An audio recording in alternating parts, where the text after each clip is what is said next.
તો બીજી તરફ અમરેલીના સાવરકુંડલાના ભમ્મર ગામે સરકારના રાહત સહાય પેકેજ સામે ખેડૂતોમાં ભારે આક્રોશ જોવા મળ્યો છે। ગામમાં જાહેર ચોક ખાતે યોજાયેલી ગ્રામસભા દરમિયાન ખેડૂતો અને ગ્રામજનોએ એકજૂટ થઈને રાહત પેકેજનો વિરોધ નોંધાવ્યો હતો। ખેડૂતોનો આક્ષેપ છે કે સરકાર દ્વારા જાહેર કરાયેલ ₹10,000 કરોડનું રાહત પેકેજ પૂરતું નથી અને વાસ્તવિક રાહત આપતું નથી। તેઓએ સ્પષ્ટ માંગણી કરી છે કે દેવામાં ડૂબેલા ખેડૂતોના સંપૂર્ણ દેવા માફ કરવામાં આવે, નહીં તો તેઓ આગામી ચૂંટણીઓનો બહિષ્કાર કરશે। ગ્રામસભા દરમિયાન ભમ્મર ગામના સ્થાનિકોએ રાજકીય નેતાઓ અને પાર્ટીઓથી દૂર રહેવાની શપથ લઈ બાયો ચડાવી હતી।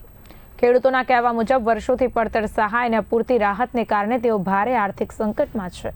ભમ્મર ગામ હવે સરકાર સામે લડત માટે કમર કસી રહ્યું છે અને ગ્રામજનોએ સ્પષ્ટ સંદેશ આપ્યો છે કે દેવા માફી વગર રાહત નહીં સ્વીકારીએ।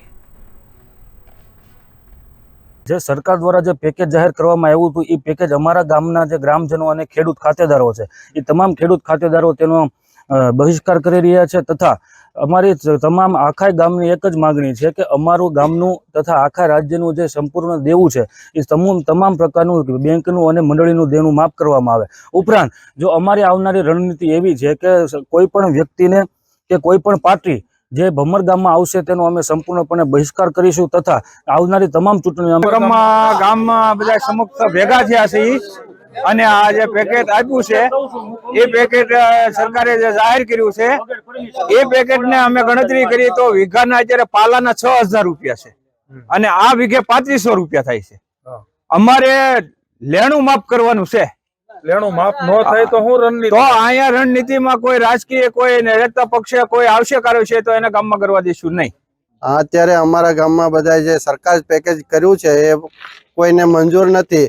અત્યારે અમારું લેણું બધા માફ કરે સરકાર તો અમે ખુશ છીએ, પણ આ પેકેજથી અમે નારાજ છીએ। તો લેણું માફ ન કરે તો આગામી શું રણનીતિ તમારી?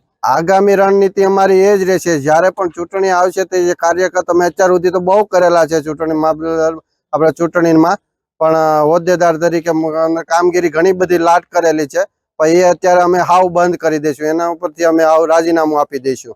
આજે બધા ગામના ભેગા થયા છે કે ભાઈ આ સરકારે જાહેર કરેલી છે બરોબર સહાય પેકેજ માટે, પણ બરાબર કઈ બધી પેકેજ આપ્યું પણ કોઈ નારાજ છે બધા ગામના લોકો, બરાબર એના માટે ભેગા થયા છે। આગામી રણનીતિ શું છે તમારી? આગામી અમને જો ન આપે તો અમે જો કોઈ પણ ને ચૂંટણી લડવા માટે ગામમાં કોઈને પ્રવેશ કરવા દઈશું નહીં, કોઈ મતદાન કરશું નહીં।